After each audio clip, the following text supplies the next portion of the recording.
Welcome to another episode of Between Two Dots, brought to you by Intention Media, where we interview guests and try to discover how to live an intentional life. On today's podcast, we are joined by Raman Chohan. So what lights Raman up? Cheering on bold thinkers, supporting them and hiring the right fractional talent as they turn big ideas into reality, all while helping talented fractional pros find that sweet spot where they truly thrive. She's the founder of Forte, a fresh new platform that is shaking up the way companies hire and how fractional talent works. With deep roots in HR strategy, executive search, and recruitment, Raman is on a mission to make it easier for growing businesses to tap into top-tier fractional C-suite and professional specialists without all the hiring hoops that you typically have to jump through. Oh, and she has also started Metier, a talent consultancy that built powerhouse leadership teams from scratch. These days, though, she is laser focused on reimagining the future of work, flexible, fractional, and full of possibilities. This is a great conversation and something that I really enjoy in terms of diving into an industry that I don't have a deep understanding to. I hope you enjoyed this podcast because I sure enjoyed the conversation. Raman, thank you so much for taking the call today. Where are you taking the podcast from? I'm actually in my home office, and thanks for having me. I'm Excellent. looking forward to our conversation. Yeah. Well, as we were talking just before the recording, this is the first time that we've met, but I think it's going to be a great conversation. But maybe we should start at the very beginning. Tell me how you grew up, where you grew up. Did you have any siblings? Yeah, so I actually have one sibling. He's 12 and a half years older than I am. And he has that traditional path, that ethnic traditional path of being a doctor, etc. But I didn't take that traditional path. I am actually from a small town in BC, right up in the mountains, Elkford, BC. So a small town of 4,000. Was born and I grew up there until university. And um, if I look back at it, it has shaped that experience and growing up in that environment with immigrant parents actually has shaped me to where and what I am doing today. So that's kind of exciting. Cool. Yeah. Uh, where, what is the closest city that it's close to or town, like major town Yeah, that, Elkford. yeah. Oh, so it's like it's one highway in, one highway out type of town. I don't know if you've heard of Teck. So Teck is the major coal mine there. The next major city, so it would probably be in Alberta. It would be Calgary, unless we look at like Lethbridge. Lethbridge is about an hour and a half, but not as big as Calgary. So if we're looking at a metropolitan city, it's probably Calgary. Okay. So it's kind of About three like, hours. okay, 3 hours, it's like south, and then it's like across the border in BC. Exactly. Just by in and around Christmas Pass. Okay, cool. Yeah. And so how was life growing up in that small town with immigrant parents? Yeah, you know what? It was a small town. It was like 3 to 4,000 people in the town, right? And it was tech resources and it was quiet. And so when you're growing up and you're born and raised there, that's all you kind of know until you come to the city and you kind of see things, right? My dad did well. He was a sole like income earner, did well with tech, grew his career with tech, was there for 30 years. But then you also like not any different from oil and gas, right? It's a volatile industry. You see your ups and downs. And so I saw those with my dad, right? My mom stayed at home. And so I saw those like moments of, success, but then I also saw those moments of, and it's a unionized environment, right? And so you feel the impact when your parent is in management way back then. And then you see like the volatility, the downturns too, and what happens and the experiences you go in as an employee, when there's a downturn. And so I was exposed to all of that and I saw all of that, right? And I didn't know it at the time, but I knew that um, I didn't want that for myself. Right. And but I ended up in a corporate environment for many years before I started Metier and Forte. And, along the way, like it kind of shaped me to kind of not put myself in a position where I feel like I had choices versus not having a choice, like sometimes our parents didn't have back then, right? Yeah, absolutely. Yeah. And was your brother around much, just given the fact that there was such a age gap, or had he kind of gone and moved to like post-secondary and He did. okay, got it. Yeah. Yeah.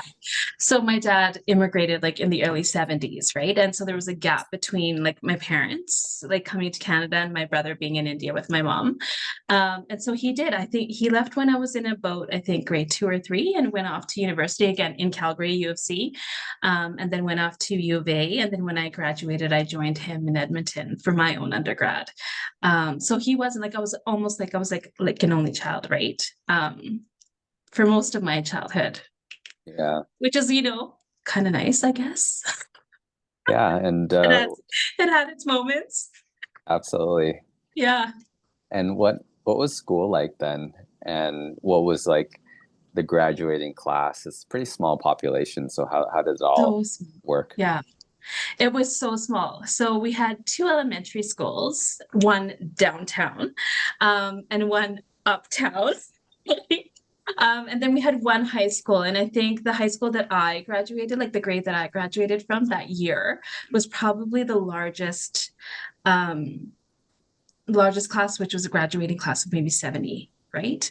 And even back then, like I felt limited, right? I felt the kids in the city had so many more options than we did in small towns, right? We had that one curriculum, so many like one or two options, and that's about it. Whereas like whenever I came to the city, there were so many options type of thing, right? And so that also kind of feeds into like what your desires or what your motivations or where you want to go and what you want to be later on. Like it kind of shapes it if you feel like you're limited, right?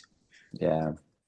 So for Mm-hmm. the most part, did kids that grew up there after high school, did they leave to go to the cities for the most part? Is that kind of the typical path or?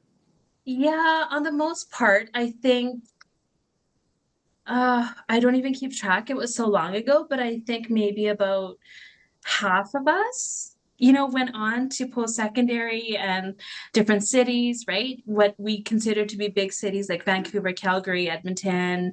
And then the rest of them just kind of stayed closer to family and either kind of went to work with tech or started their own small businesses in the towns or moved to like neighboring towns, right? So it's kind of like a mix, but maybe it was maybe half or a little bit less than half of us that actually left the town to like see if there's bigger and better things happening. Yeah, Yeah, absolutely. it's very different in a small town. So Um, did you know that you were going to move to Edmonton to join your brother after high school, or what was that like? And did you know what you were going to take? yeah, I must have changed my mind. You must hear this so many times. I must have changed my mind 10 times, right? Like through university. So I wanted to go at either UBC, U of C, or Edmonton. And U of C, I'm going to be honest, was way too close to home at the time. You kind of need your break. And UBC was a bit far away. So I chose Edmonton, partly because at the time I wanted to go into speech pathology and audiology. And they have a master's program in Edmonton. And so I decided to join my brother there. It was kind of like, family still there coming from a small town. I'll be very honest. U of A was very, very overwhelming with the size of where I was coming from. And it must have like, I thought I knew where I wanted to go, but I changed my mind so many times, right? I hated first year of university. It was all sciences. I switched over to the arts. Um, and then in my last year, I was like, I can't imagine myself, although speech pathology and audiology is a great field, I couldn't see myself in it for the rest of my life, right? And at that time, you're thinking about the rest of your life, right? And that just wasn't my calling. It wasn't my purpose. Someone introduced me to HR, and that's how my path started. And I I didn't realize it back then, but I, was a bit of a go-getter in terms of like, I looked it up, took a year, figured I already have a degree. I'm fine with a year of HR, and started just actually networking. I went to my first role was in an IT consulting firm, and I went to this conference completely naive, thinking there's going to be so many HR people there, but it was all packed with IT folks, and maybe one or two HR people that I had the good fortune of like meeting, and I landed my first job, and I was the only person in my class that did. And so that's how it started. And I got bored of Edmonton. I got bored of the job. I wanted to be in the big city with head offices, picked up, quit thinking, 1 year under my belt, I got this, right? Fresh out of university, moved to Calgary, and started like my HR career here, right? Struggled for about 3 months because, I got, figured out it wasn't as easy, right? But I just networked, and I don't know where that came from, how that came, whether it was from my childhood, how it happened.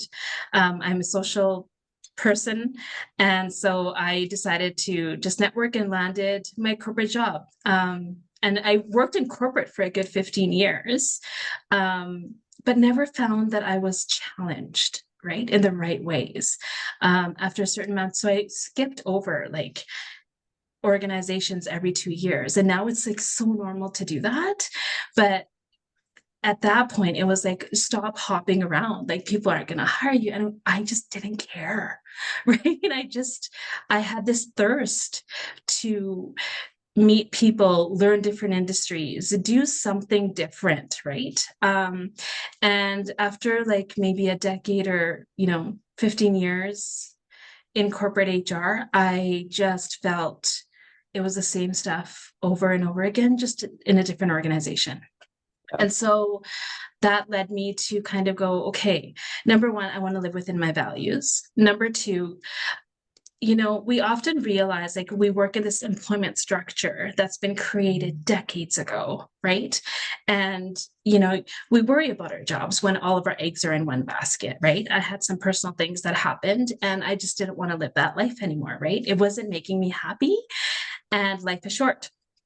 And so we don't realize it, but in so many aspects, we actually hand our power over, right? If we have one income, one employer, we've handed our power over, right?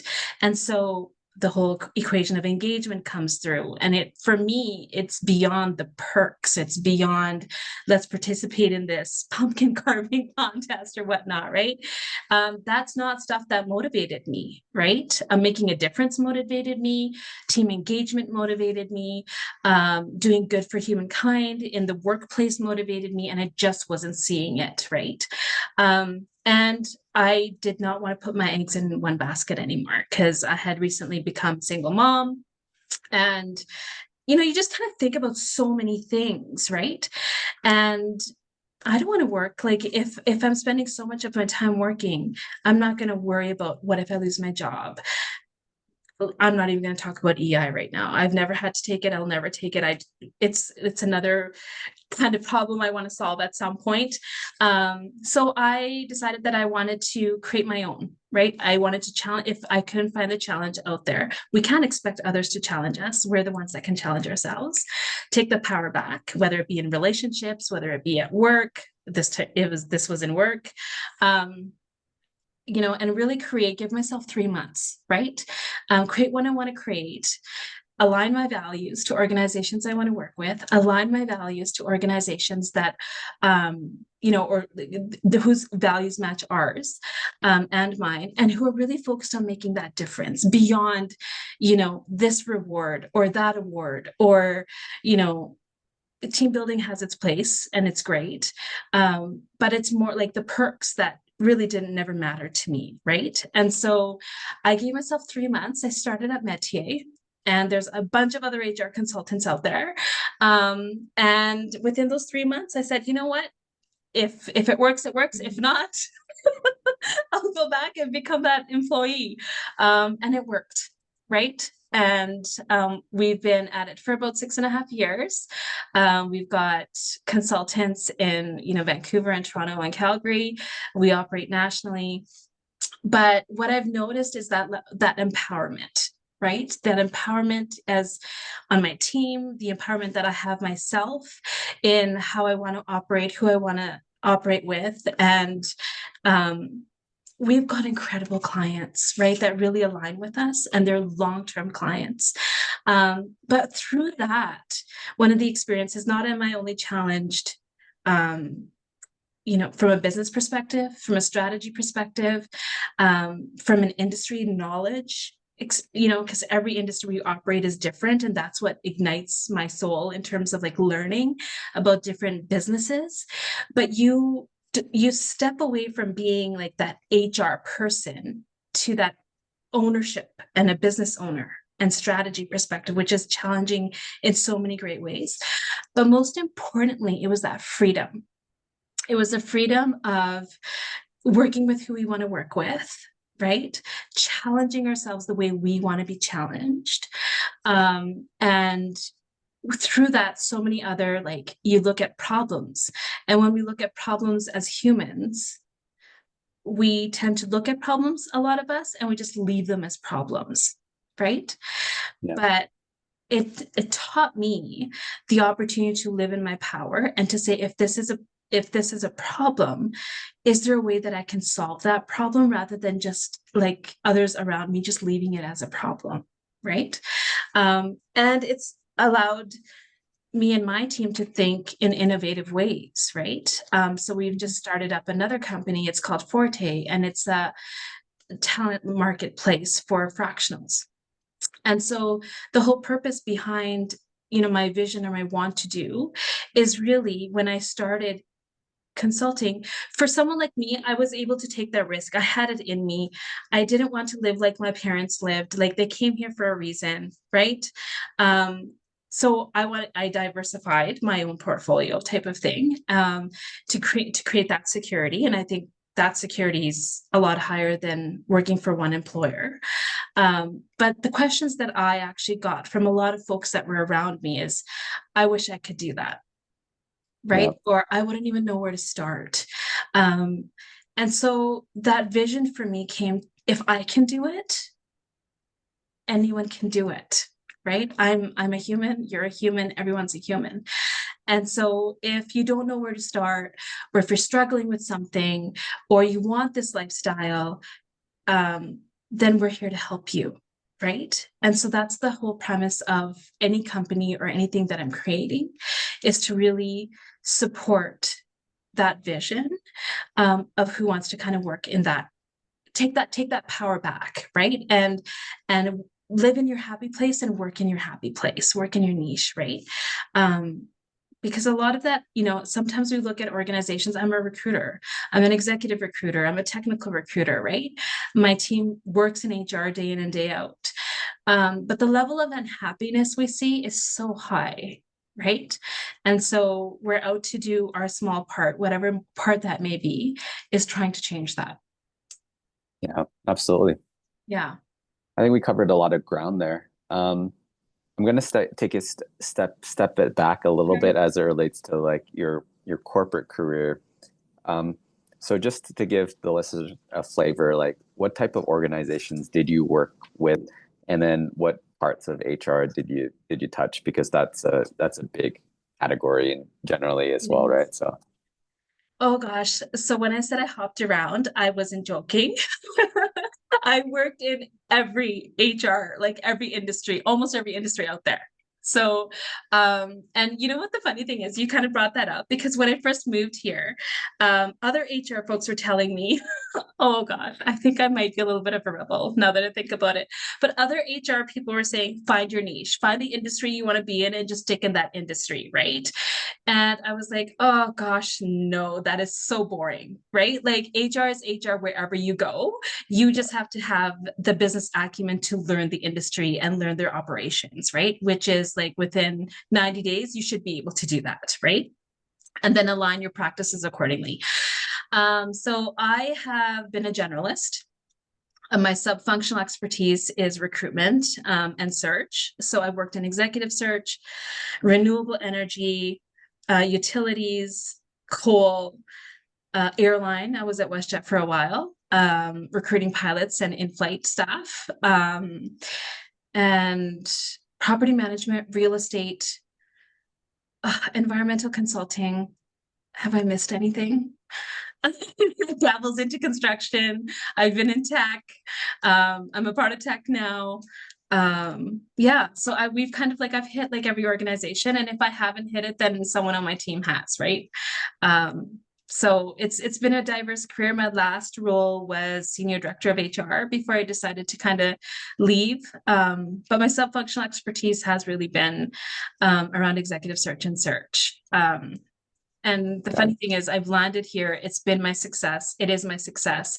But I resisted recruitment and search for a very long time in my career. I just kept falling into my lap, and I was like, I don't want this. And then it just kept falling back. And so finally I embraced it. And it's been great. Yeah. I It's mean, the that's happy part of HR. that's kind of the interesting part, where sometimes, I think sometimes if things kind of come back or keep circling around you, there might be a reason for that. And so maybe to giving the listeners an overview of the businesses, maybe you can kind of describe what services you guys offer, and Sure. who you serve. Yeah, for sure. So we serve small to mid-sized organizations right now, anywhere from 10 that are planning on scaling up to about 250. So we go in on a fractional basis. And when we start figuring that, like, okay, you're probably at 25 to 30 hours, it's better off to get an internal HR person. We'll actually make that recommendation. We never want to be with someone long-term or full-time. We're there to set the platform up. And that's on the HR side. So we go out and find the HR fractional or the HR person that you might want in-house, and transfer things over and then kind of move on. Industries we support them all. We've got very, very diverse portfolio of industries that we support, but it's a niche number of employees that we kind of focus in on. On the executive search side, they're mid-sized organizations between 150 and 250 to 300 that are really growing and developing their executive leadership team. And so we're kind of really focused on the fractional model. We go in on a fractional basis and we do the entire life cycle of HR. So we help with recruitment and employer branding. We search, total rewards, compensation, benefits, training and development, succession planning. We'll design the whole piece, and then when it comes to like maintenance mode, we'll help you hire someone. The other part of the business, with the other side of the company, or the second company that we're starting up, is Forte, and it's really a talent marketplace for fractionals on the corporate side. So aligning, corporate type clients, whether from C-suite to individual contributors, all on the corporate side, to support not only individuals that want to work this way and want to diversify their portfolio, but also to support organization, which is very, very key for me, to support organizations in sustainable growth. And so when I go back and talk about the problems that we see, right? There's some super brilliant minds that are coming up with incredibly innovative ideas, but they burn through their funds like no one's business. And it's not because, they've got the brilliant ideas, but it's the workforce strategy sometimes that they might lack. And it's not their fault. It's not anyone's fault. And so we've been in those types of organizations, unfortunately, sometimes where, you get your funds, you get your seed funding, and you think everyone should be full-time, right? And then payroll is one of the high, unless it's, at times research, but it's the highest cost. 100%. And Yeah. so how do we support no one wants to let people go. I have not met a CEO that wakes up in the morning and says, who am I going to let go today? Right? No one wants to do it. I've seen the agony, and no one wants to lose their job. Right? And so how do we go in and support these brilliant minds in growing sustainably to avoid these types of situations and the volatility that we continually see in our economics. Where we can control it, we should. Yeah. So it's for the fractional marketplace. So effectively, it's like kind of like a two-sided marketplace where you guys have the platform, you're onboarding clients as in terms of like corporations, and then fractional professionals. Yeah. And what's the business model as it relates to how the company makes money then? Oh, uh, so I won't go into too much detail around it. I'll invite you to join and let me know what you think. But it's a very a different way of like a payment method. It's not what one would be normally used to or here in the recruitment industry. Our business model is token based. Okay, Yeah, that's cool. Yeah. yeah, yeah. And It's interesting, and so it's still in beta, but it offers flexibility, right? Efficiency, and affordability, right? So it's really around making incredible talent accessible to brilliant minds that are up and coming, because I'm a firm believer, and I always have been, that even if you're a startup or a like organization, you should still have, just because you don't have the deep pockets as the huge corporate oil and gas organizations do, still have accessible, brilliant talent to take you to the next level and meet your visionary goals. You've had startups, I've noticed. I have startups, and the hustle is real, right? And the dream is real. And I would never want anyone's dreams to be shattered because they couldn't have the right talent around them. yeah, 100%. I Yeah, mean, it's all about people, right? So, it is. you you know, in the way that you describe the transition from corporate to entrepreneurship, it seems very seamless. But as we all know, there's lots of bumps in the road and a lot of winding paths. Has there been anything particularly challenging or hard that you've gone through that has resulted in learnings or something positive that has come out of that? Yeah, from transition to corporate. So I'm going to be honest, right? When I started Metier, um, I did it in a naive way, but I'm gonna say I lucked out, right?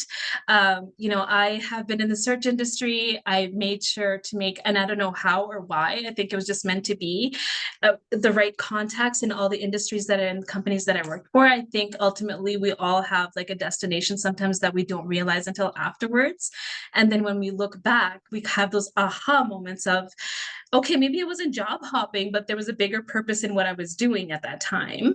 And so for me, it was, I'm not going to say it was easy, right? But it was setting things up, getting over the fear of what if not, right? But then also just reaching out to folks, right? And it started with one, then a second and a third came. I think the learning for me was I challenge myself, and sometimes I think I challenge myself too much, that I've stepped into the tech industry, which was a whole new different world, right? And so that transition for me has been like, it hasn't been like a gradual learning curve. It has been like this, right? And it takes a lot of, what's that word, grit, right? Determination. And you have those moments. um it's going to be real, and sometimes you're in it all by yourself and you're thinking, oh my gosh, what am I really doing? But then there's some kind of addiction inside you that doesn't let it go, and you have to keep going further. But then there's times where you're just ready to pull out your hair and just hang up the hat and say, done. Yeah, But there's something in you that just doesn't let it happen, right? So it is, you have to, and it's not to deter anyone that might listen. I hope it's encouragement that those ups and downs are going to come, and you could be as naive as me thinking that they're not going to come, because it hasn't come in your career so far. But boy, are those ever amazing moments when you get through to the other end And that learning curve for me has taught me, and I've grown in a few months like no one's business. And would I change anything going through those tough times? Absolutely not. Absolutely not. Because the learnings that came out of it have only set me up better for the future. Totally amazing. Yeah. Yeah. Yeah. And I, sometimes we just hear these words, right? And when you're not in it, right, you just kind of go, yeah, yeah, yeah, yeah. But when you actually live through it, you're like, yeah, okay. I I feel know what like these it's, people mean now. yeah, I feel like it's like you join a club that inevitably others that aren't part of that don't fully understand, right? And Yeah. I do echo your comment as it relates to like learning about yourself and growing, because it's a very self-actualizing experience, right? It is. This episode is brought to you by Bloom Benefits Group. Bloom Benefits is disrupting employee benefits by rethinking the status quo. They provide exceptional customer service while saving you money. Bloom offers group benefits and retirement products, health and wellness accounts, executive benefits, life insurance, and disability and critical illness. Available to companies across Canada, Bloom helps clients save money without interrupting current plans. Check them out at bluebenefits.ca. Young professionals, families, and entrepreneurs. What makes Zelos Investment Counsel different? Our independence, client focus, and access. Zelos Investment Counsel is independent from banks and brokerages, which ensures clients' best interests are served without corporate conflicts. We are fiduciary portfolio managers with a duty to clients that doesn't exist in the brokerage model. At Zelos Investment Counsel, we exist to care for our clients, and every day we strive to help our clients reach their goals. We provide our clients with access to institutional investment managers and sector specialists through our proprietary investment structure. For more information, book your no obligation meeting today at zelosglobal.com. That's www.zelosglobal.com. Attention all car owners. Is the winter weather turning your beloved ride into a rusty relic? Fear not, because we've got the solution you've been dreaming of: Crown Rust Protection. Picture this: your car defying the elements, standing strong against rust like a knight in shining armor. Crown Rust Protection is not just a shield, it's an investment in the longevity and resale value of your vehicle. Don't let rust take the wheel. Book your Crown Rust Protection treatment today and let your car embrace its inner superhero. Call now at 403-291-1951 or book your appointment at www.krown.com. Our skilled technicians are ready to give your car the VIP treatment it deserves. Crown Rust Protection, because your car deserves to age like fine wine, not rusty vinegar. Today's episode is brought to you by Motive, a leading venture builder with over a decade of experience helping corporates and startups build, launch, and scale successful business ventures. Whether you're looking to innovate your business model, develop a game-changing product, or craft a winning go-to-market strategy, Motive is with you every step of the way. Their proven venture building process and technologies help reduce risks and accelerate time to market. Innovation is everywhere. Let's harness it together. Visit motive.digital to learn more. That's Motive spelled M-O-T-I-V. And just listening to your story, I guess, in terms of like the career transitions to various organizations, industries, people, like that was cultivating the network, which is very important and powerful as it relates to business, just generally speaking, but particularly in search and recruitment, that has probably paid dividends over and over again, right? Yeah. And it's really how you build those relationships, right? Right. They can't be transactional, right? They've got to be deeply rooted, service oriented, and authentic. And, some people may see those as buzzwords, but when you're truly authentically living by those words and you take those into the relationships that you create, they have a whole new meaning, right? They foster this certain level of loyalty that kind of sticks with the humans that you work with every single day, right? And like, I'm just so grateful to have the clients that we have, because we have those relationships with them. And they have, a lot of them are those individuals that I've worked with from the past and built those relationships with, right? So it's really bringing that authenticity to the table rather than actually looking at things from a transactional perspective. Yeah, absolutely. Mhm. So you mentioned you were a single mother building businesses, and obviously you're still in growth mode, and it's 6 years later, but there's a lot that comes with that. So what are your non-negotiables and wellness regime to kind of keep it all together and show up as your best self? Yeah, well, I'm gonna say I'm human, right? So there are times where I do fall off, right? Because when you're in creator mode, you do work those long hours, right? What my non-negotiables are: getting up in the morning and I meditate, right? It grounds me. I come from a religious family, right? I'm not religious, I'm spiritual. But it grounds me, whether it's like the yoga, the meditation, however you meditate, whatever you do, right? I take that 45 minutes to ground myself for the day. It's probably cliche, but I do have a gratitude journal. I live in gratitude day in and day out. I intentionally find moments where I sit down and actually I'm grateful, right? Grateful for the clients we have, grateful for the family I have, grateful for the support, and how every day moves forward. And then the other non-negotiable is the hours where I flexibly have the opportunity to allot towards family time and time with my son, right? Those are non-negotiables for me. And then the rest of the time is, you know how it is as an entrepreneur, right? Yeah, absolutely. Yeah. Yeah. But there are times where things are a mess, right? It just comes with what you do.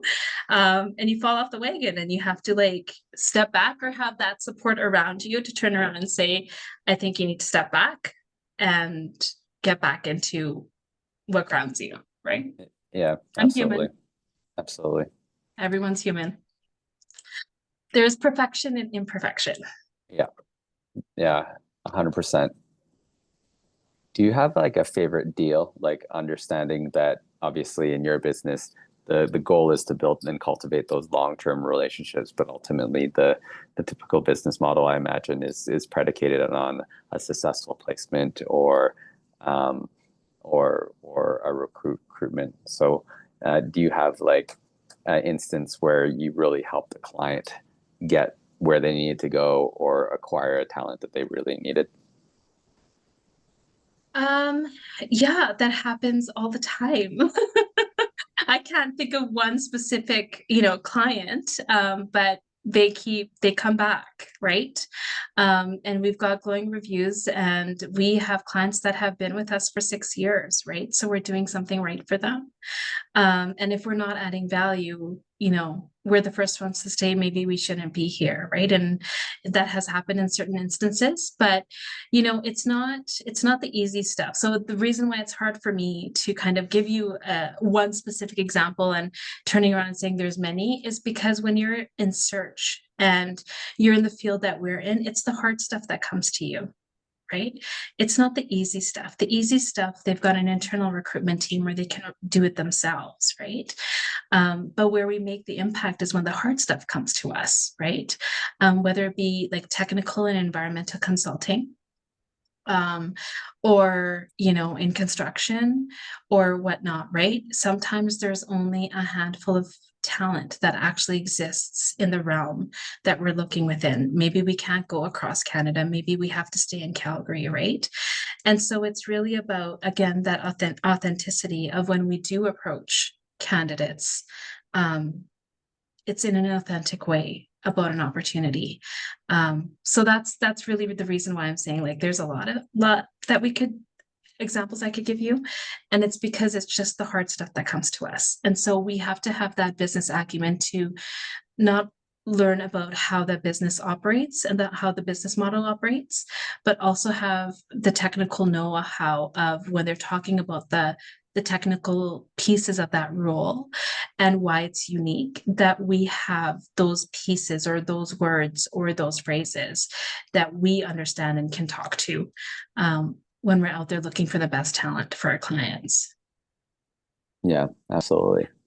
It's not the easiest thing to do. And especially, if you're looking for like a high stakes, like, position that is going to be transformative to an organization, that's a lot in terms of pressure and expectation, right? It is. It's a lot of pressure. Like I'm not like this, the role to find this it's stressful, right? We're fortunate enough to have clients that collaborate with us in terms of like choosing the clients, right? Like the candidates. They understand their role within the process. But it's not easy, especially when you are placing someone at the executive level. And I've seen it firsthand where there's a cohesiveness with the existing executive team, and then you introduce a new person coming into the organization at an executive level. And if it's the wrong hire, everything falls apart. Right? Yeah. The culture falls apart, the camaraderie or the what's the word I'm looking for? How the executive have been operating, that kind of falls apart, right? And it's just that one hire at the top that can make a world of difference. Either it's going to bring everything together and marry everything beautifully, or it can be a recipe for disaster, right? So the pressure is definitely there. It's important to learn the culture of the organization, what the fit of the organization. Fit is I don't like using that word because really, truly, how do you define fit?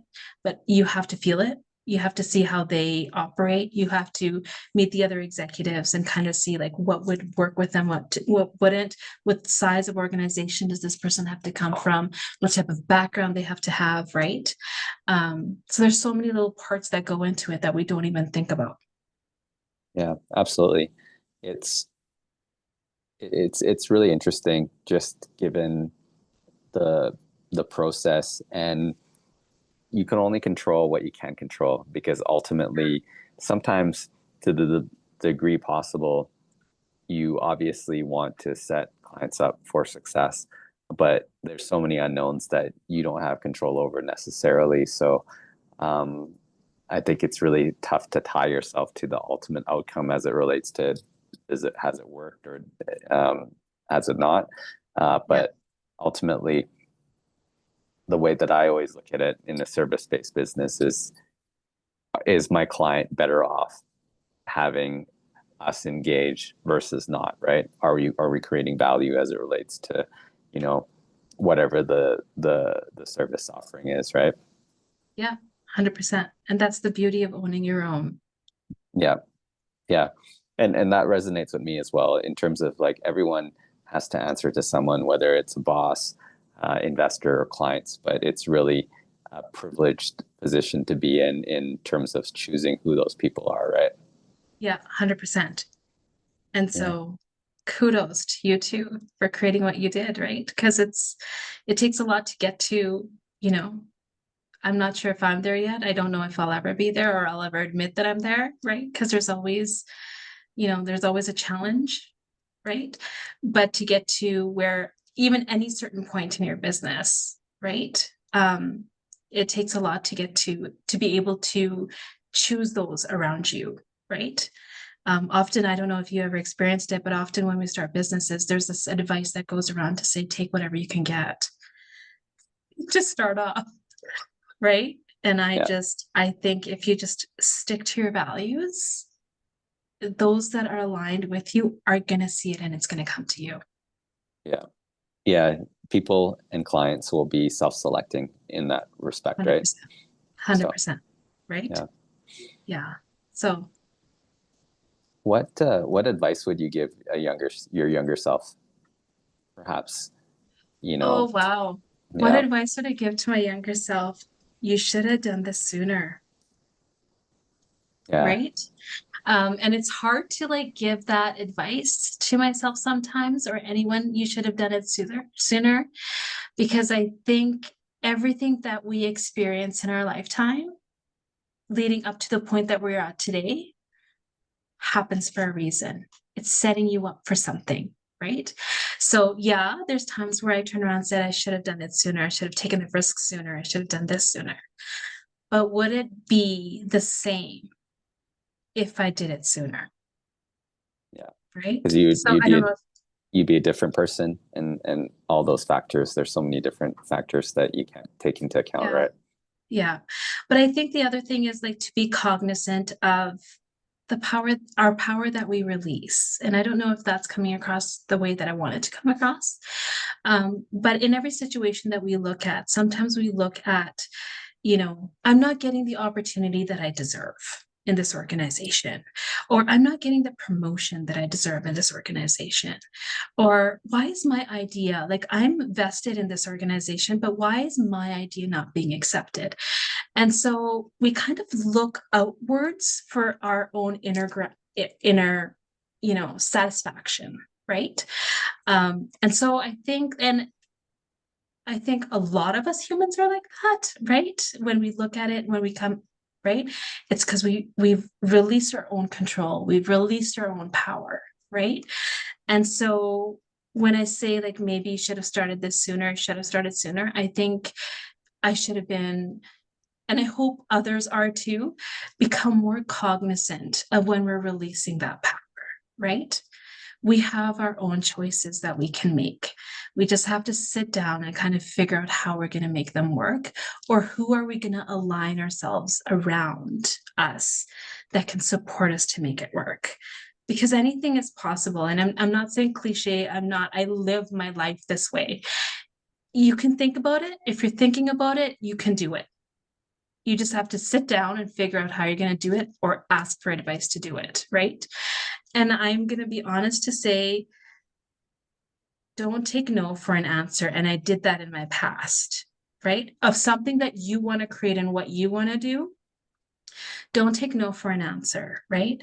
I have put ideas out there to get input or my own excitement or that, and the wrong people have told me not to do it, right? Luckily, earlier on in my career, I listened.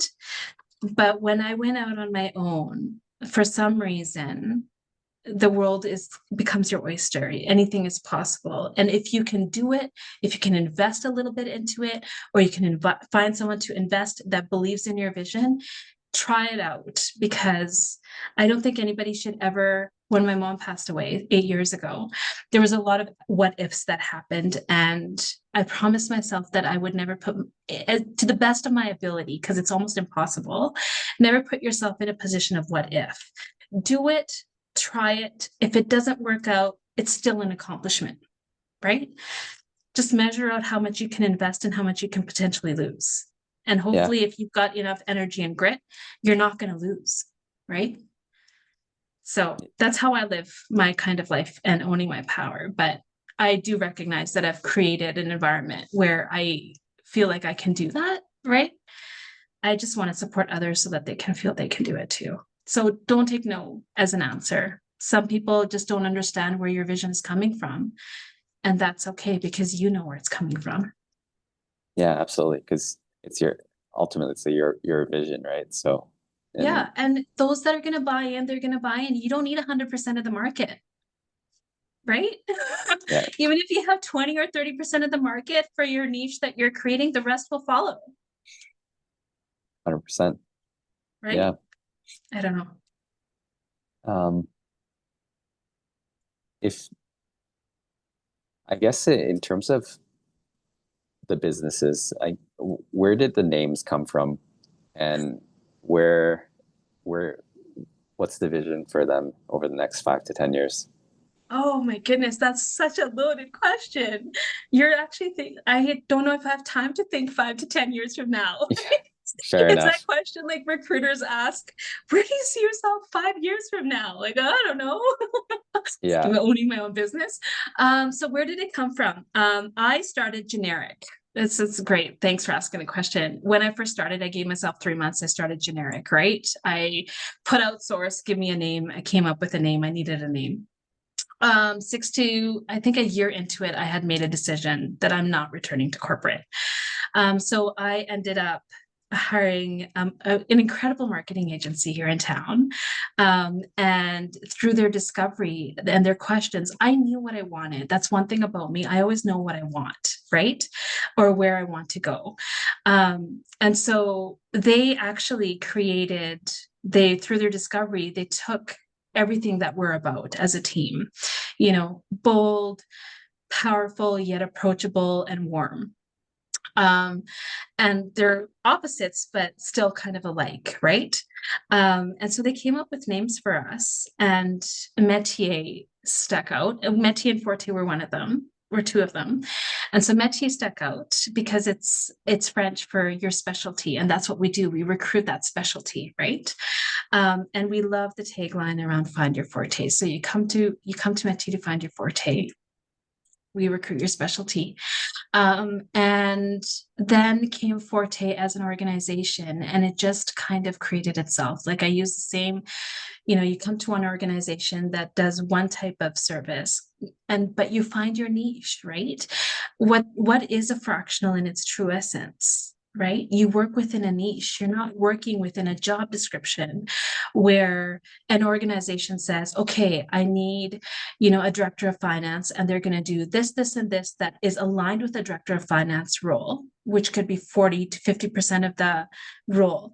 But I need to make this, because we work in our traditional structures, I need to make this a full-time role. So I'm going to put all this other corporate stuff under this job description, right? And so Forte is your strength, right? Mm-hmm. What is your strength? You're working within your strength, and you're finding opportunities within your strength so that you are operating at your optimal level, and you're providing an organization what they've hired for you to do for them in that niche. But then you're also working in your happy space, because that's what you went to school for, right?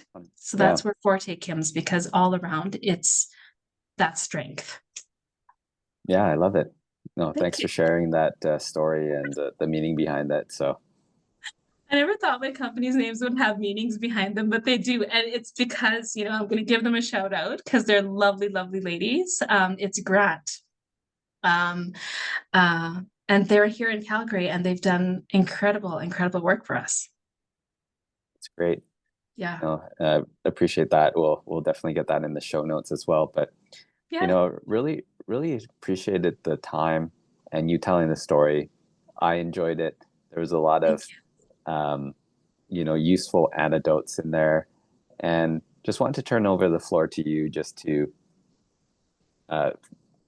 for the benefit of our listeners. How do they get in touch with you? How do they connect? How do they connect with the company? The floor is yours. Oh, sure. Thank you. I appreciate you having me on your podcast. It's been so enjoyable to actually meet with you, and I hope we get to get out for coffee or something in the future here. But to connect with us, it's www.themetier.ca. You can find me, Raman Chohan, on LinkedIn. I'm active on LinkedIn. Phone number, email, everything is on our websites, and on LinkedIn as well. So it's relatively easy to get in touch with us, but I'm open to having a conversation with anyone that would like to have a conversation. Thank you so much. Really appreciate the time. Thank you. Thank you again for joining us for another episode of Between Two Dots by Intention Media. This podcast is co-hosted by myself, Gilbert Bong, and Hafiz Mita. If you enjoyed this podcast, please rate and review wherever you listen.